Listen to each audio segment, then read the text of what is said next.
that I had the idea of us talking about the pain and the ecstasy of the training course. And I call it pain and ecstasy Mm. because I did a post about this a while ago.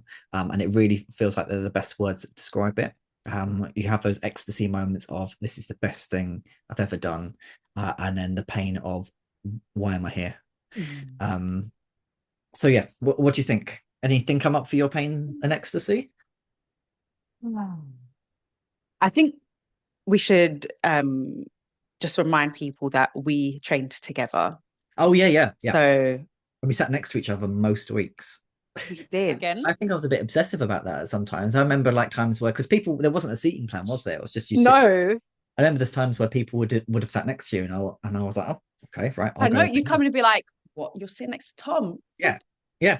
You want to Okay, be like find my that? place somewhere Yeah, else." yeah, Yeah, no, we did have a bond, mm. and that was a part of my ecstasy Yeah. because we grew such a beautiful bond Yeah, in our level 3 and was yeah, able to bring it into level 4.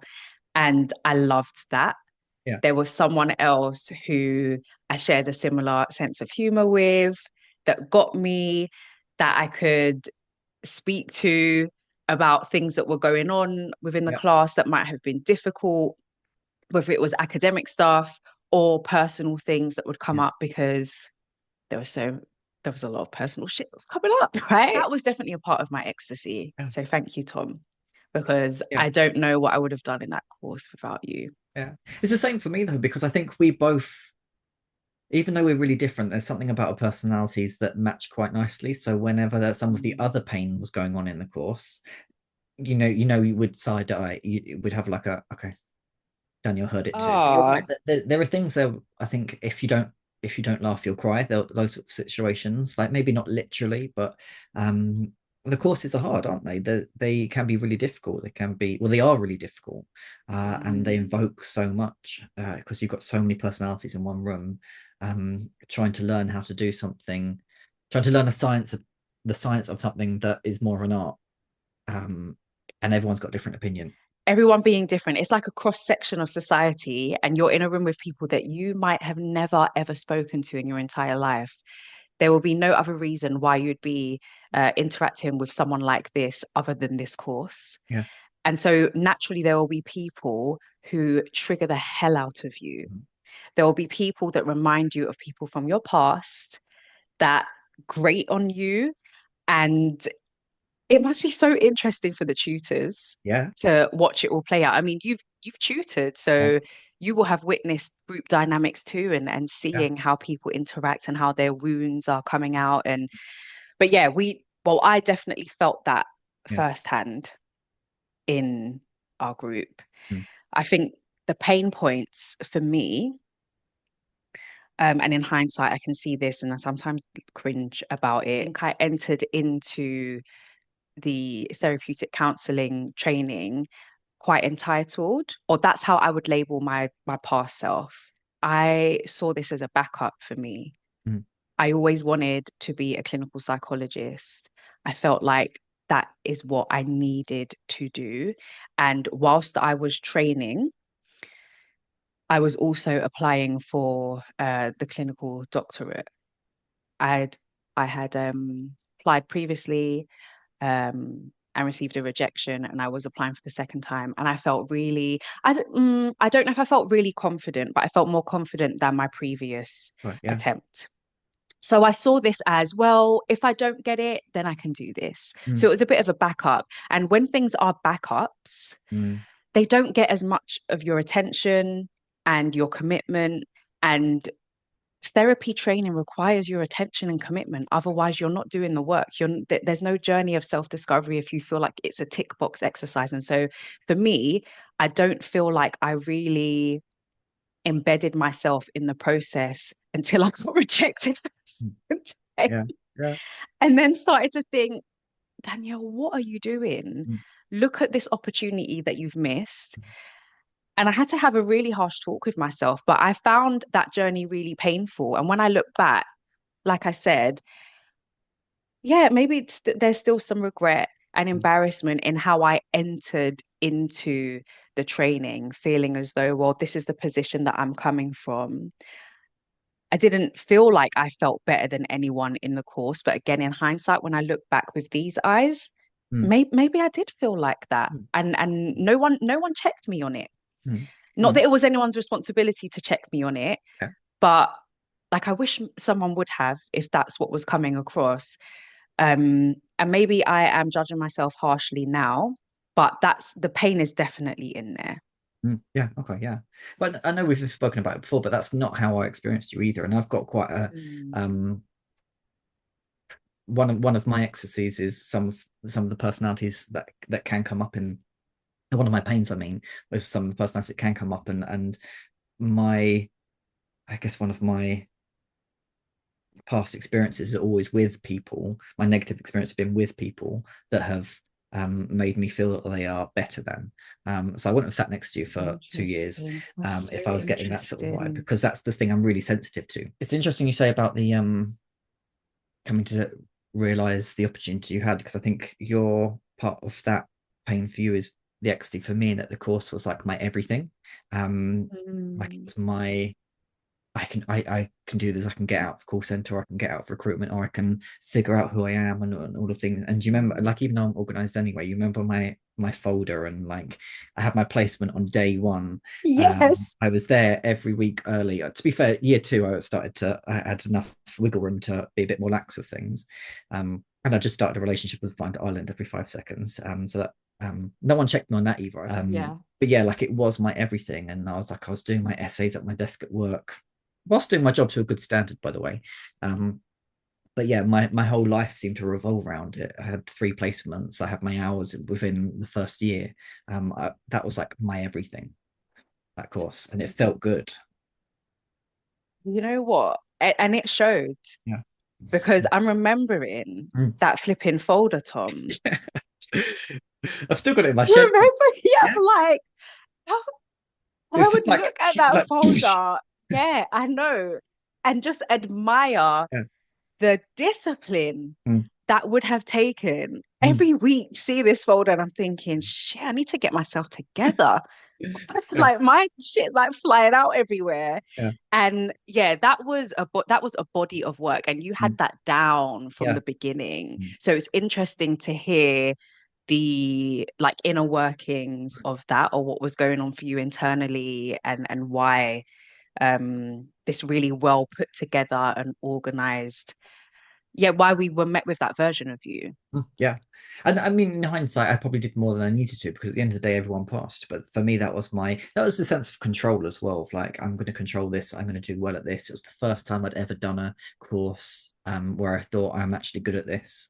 So there was so much internal stuff going on. I remember Yeah. my therapist was really encouraging of that, because at the beginning I was like, oh, it's just um uh, I was lucky that I got this, or I'm lucky that I've got these placements. And she was like, this isn't luck. You've been telling me every week about all of these interviews you're doing and all of this work you're doing. Like, she really helped me Mm, realize that I was doing something. Um, yeah. that was a real high to have that.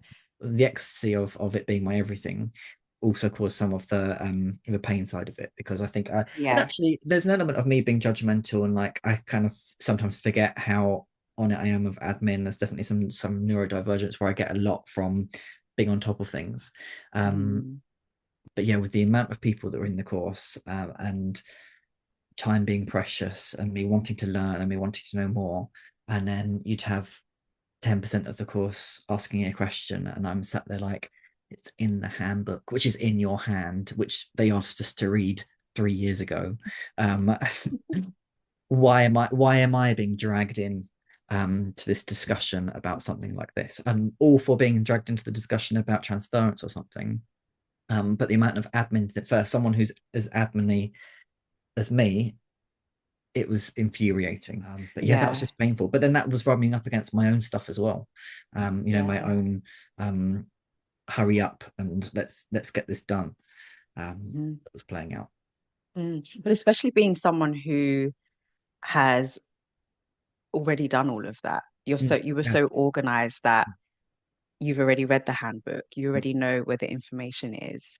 And so it sounds like you didn't have the patience for someone Yeah. who wasn't as organized as Yeah. you or wasn't working Yeah. in the same way as you. Yeah, exactly. Working in a different way, differently to how I would do it. But yeah, the patience thing is funny because I have always had very little patience, and it's still something that I Yeah. struggle with now. So there's a kind of version of myself that could be back there, but I'm still just going to own the fact that I was just sat there screaming in my mind, "Why are we talking about this again?" and Mhm. wanting to just not turn up. Do you feel like there were any valuable triggers that you experienced in training that prepared you for life outside as a qualified therapist? Definitely, my not good enough or yeah, my not good enough was kind of triggered quite a lot, or not smart enough, with certain feedbacks and things that I got. Um, and that was, I suppose, on the journey of you just have good enough isn't enough. I think maybe not perfect. I was trying to be Mm, perfect, and that was impossible. I think we both kind of struggle with perfectionism. mm, But that was something because it was my everything. To get anything other than perfect didn't sit right with me. But I remember my first ever tutor said at the very beginning, on level 2, when we didn't know each other, you just have to be good enough. So I think that was something that kept on coming up for me, where actually I kept having to remind myself in therapy work now, you have to be okay with good enough, because there's always something else you could have done mhm. with a client. And there'll be times where it's like, yes, I've smashed it. And there'll be other times where I'll finish a session, I think, oh, that was shit. And I have to remind myself, no, it wasn't. It was good enough. Yeah. And it's often triggered for many people, just to zoom out for a second, in academic settings, Yeah. because you're being judged on your performance. Mhm. And so it's a perfectionist's like heaven and hell. Yeah. There was a huge moment where I got the rejection, but it allowed me to realize that this was more me. Yeah.